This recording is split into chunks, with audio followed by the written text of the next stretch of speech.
ତୋ ଭଳିଆ ଚୋରକୁ ମାରିକି ଟଙ୍ଗେଇ ଦବା କଥା। ତୁ ଆସିକି ଏଠି ଗୀତ ଗାଉଛୁ, ସ୍ୱୟଂ ପାଣି ଭଳିଆ ଗୋଟେ ସିଙ୍ଗର ଅଛି। ଗୀତ ଗାଇବାକୁ ହେଲେ ଗୀତ ଶିଖିବାକୁ ପଡେ।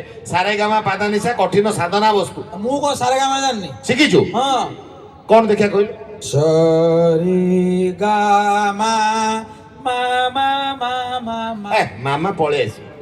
ମା ପାଦା ନିଶା ମାମା ମାମା ମାମା ମାମା ମାମା ମାମା ମାମା ମାମାନି গাধানি পাধানি মামা মারেগা পানি সারেগা।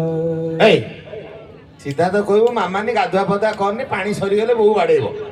ତାକୁ କାଇଦା କରି ଗୋଟେ ଗୀତରେ କରିଛି, ମାମାନି ମାମାନି ଗାଧାନି ପାଦାନି ଗାଧାଗା ପାଦାଗା ପାନି ସାରେଗା ମାମା ମାରେଗା। କି ସଙ୍ଗୀତ ଗୋଟେ କଥା କହିଲି, ଗୋଟେ ଆଉ କଣ ସଙ୍ଗୀତ ଭିତରେ କଣ ଆପଣ ସବୁ ସଙ୍ଗୀତ ଜାଣିଛନ୍ତି? ମୁଁ ଗୋଟେ ଯେତିକି ସାଧନା କରୁଛି କହିଲି। ଆଜିକାଲି ଯୋଉ ପାଣି ସମସ୍ୟା, ଆମ ଇଣ୍ଡିଆରେ ବହୁତ ଜାଗା ଅଛି ଯୋଉଠି ପାଣିର